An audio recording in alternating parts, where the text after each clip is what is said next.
Excuse me uncle, ನಿಮ್ಗೆ ಯಾರಾದ್ರೂ ಇಲ್ಲಿ ಪೂಜಾರಿಗಳು ಅಥವಾ ಮಾಟ ಮಂತ್ರ ಮಾಡೋರು ಯಾರಾದ್ರೂ ಗೊತ್ತಿದಾರಾ? ಇಲ್ಲ ಅಂಕಲ್, ರಾತ್ರಿ ಮಗುನ್ ಮನೇಲಿ ಮಲಗಿಸಿದ್ದೆ, ಬೆಳಿಗ್ಗೆ ಎದ್ದು ನೋಡ್ತೀನಿ ಮಗುನೇ ಇಲ್ಲ, ಬೆಡ್ ಮೇಲೆ ಬೆಕ್ಕಿದೆ, ಇದೇ ರಬ್ಬರ್ ಬಂಡ್ ಹಾಕಿದ. ಬೆಳಿಗ್ಗೆಯಿಂದ ಕೇಳ್ತಾ ಇದ್ದೆ, ಯಾರಿಗೂ ಏನೂ ಗೊತ್ತಾಗ್ತಾನೆ ಇಲ್ಲ. ನಮ್ ಯಜಮಾನ್ರು ಮುಂಬೈಯಲ್ಲಿದ್ದಾರೆ. ಅಲ್ಲ ಆತರ ಮಾಡ್ತಾರ ಅಂದ್ರೆ ಬೇರೆ ಮಕ್ಳುನು ಪ್ರಾಣಿ ಮಾಡ್ಬೋದಲ್ವಾ? ಬಸ್ ಫ್ರೀ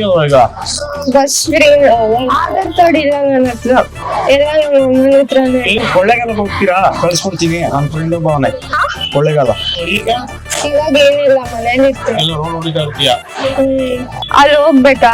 ಓಕೆ, ಕೇಳಿ, ನಾನು ಕೊಳ್ಳೇಗಾಲಕ್ಕೆ ಹೋಗ್ತೀನಿ. ಕೊಳ್ಳೇಗಾಲಕ್ಕೆ ಹೋಗಿ ಏನ್ ಮಾಡ್ತೀರಾ? ನೀವು ನನ್ನ ಜೊತೆ ಬಂದ. ನಾನೇನ್ ಬರ್ಲಿ, ನಮ್ಮ ಮನೇಲಿ ಉಳ್ಸಲ್ಲ. ನೈಟು ಮಗು ಇತ್ತಂತೆ, ಬೆಳಿಗ್ಗೆ ಬೇಕಾಗೋಯ್ತಂತೆ.